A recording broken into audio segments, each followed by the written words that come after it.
aí, galera do Bibli Clube, tudo certo por aí? Hoje a gente vai viajar no tempo para uma história super famosa da Bíblia, uma história sobre uma torre.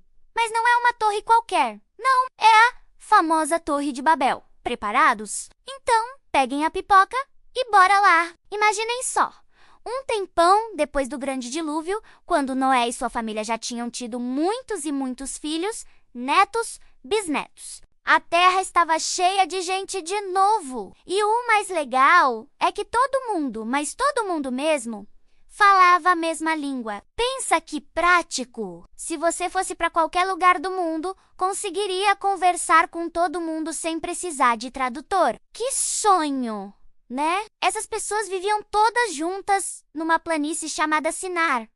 Um dia, olhando em volta, eles pensaram: puxa, a gente é demais, somos fortes, somos muitos. Que tal a gente fazer algo que mostre para o mundo inteiro e até para Deus o quanto somos incríveis? E aí, um carinha teve uma ideia que parecia genial na hora. Ei, pessoal, vamos construir uma cidade pra gente. No meio dela, vamos levantar uma torre tão, mas tão alta que o topo dela chegue até o céu. Assim, nosso nome vai ficar famoso para sempre e a gente nunca mais vai se espalhar pela terra. Todo mundo achou a ideia o máximo.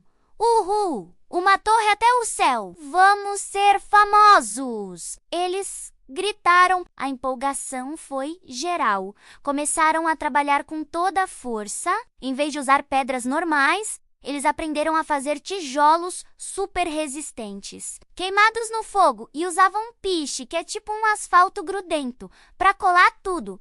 Era a tecnologia de ponta da época. A construção começou a todo vapor. Dia e noite, eles trabalhavam.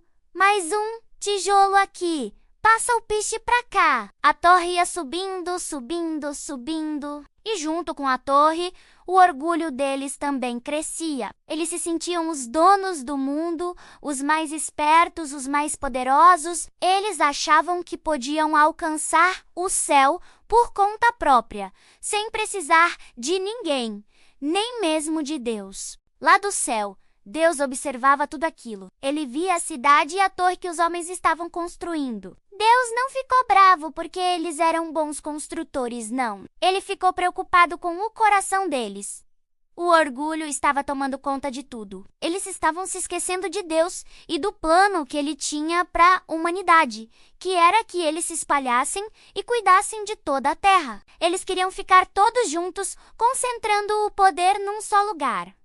Então, Deus pensou: olha só, eles são um só povo, falam uma só língua, e isso é só o começo do que eles querem fazer. Desse jeito, com tanto orgulho, nada vai impedir eles de fazerem o que quiserem, até mesmo coisas ruins. Deus sabia que precisava fazer algo, não para castigá-los, mas para ajudá-los a voltar para o caminho certo. E ele teve uma ideia muito criativa. Em vez de derrubar a torre com um raio ou um terremoto, ele decidiu descer e fazer uma pequena bagunça na comunicação deles.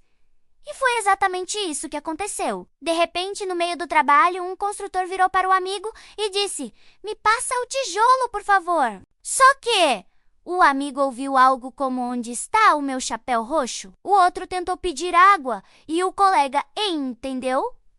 Vamos dançar a Macarena?" Ninguém mais se entendia. Imagina a cena. Era uma confusão total. Um falava uma coisa, o outro entendia outra completamente diferente. Pega o martelo, e o cara trazia um sanduíche. Sobe na escada. E o outro começava a cantar uma ópera. Virou uma verdadeira bagunça, um Babel, que significa confusão. A construção parou na hora. Como eles poderiam construir uma torre gigante se não conseguiam nem pedir uma ferramenta? Frustrados e sem conseguir se comunicar, os grupos de pessoas que falavam as mesmas novas línguas começaram a se juntar. O pessoal que falava francês antigo ficou de um lado. Quem falava alemão primitivo foi para o outro. E assim por diante. Eles não tiveram outra escolha a não ser abandonar a grande torre e a cidade. Cada grupo pegou suas coisas e foi para uma direção diferente. Se espalhando por toda a face da terra, exatamente como Deus havia planejado desde o começo. E o que aconteceu com a torre? A grande torre, símbolo do orgulho humano, ficou lá, inacabada. Um lembrete gigante de que tentar ser maior que Deus e fazer as coisas do nosso próprio jeito, movidos pelo orgulho, nunca dá certo. E qual é a moral dessa história toda? Para nós aqui no Bibliclube. A história da Torre de Babel nos ensina uma lição super importante sobre a humildade. Deus não quer que a gente seja orgulhoso, achando que somos autossuficientes e que não precisamos dele. Ele quer ser nosso parceiro, nosso amigo, nosso guia. Quando tentamos construir nossas próprias torres de orgulho, seja na escola querendo ser o mais popular a qualquer custo, nos jogos, querendo vencer, trapaceando, ou até em casa, achando que sabemos mais que nossos pais. A gente acaba criando confusão e nos afastando das pessoas e de Deus.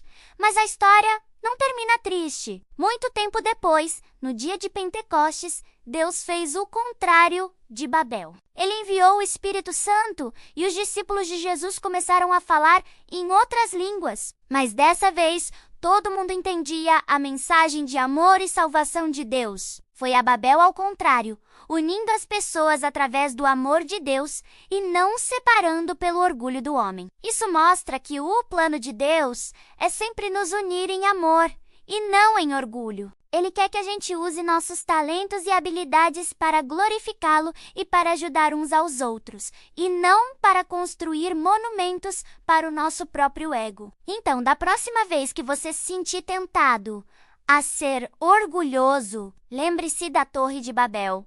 Lembre-se que é muito melhor construir pontes de amizade e humildade do que torres de orgulho. Porque no final, o que realmente alcança o céu não é a altura das nossas construções, mas a sinceridade do nosso coração humilde diante de Deus. E essa foi a nossa aventura de hoje na história da Torre de Babel. Espero que vocês tenham gostado e aprendido bastante. Lembrem-se sempre de serem humildes e de colocarem Deus em primeiro lugar em tudo o que fizerem. Se você curtiu esse vídeo, não esquece de deixar aquele like caprichado, se inscrever aqui no Bibliclube para não perder nenhuma história e ativar o sininho. Compartilhe com seus amigos e comente aqui embaixo o que você mais gostou de aprender hoje. Um abração e até a próxima. Fiquem com Deus!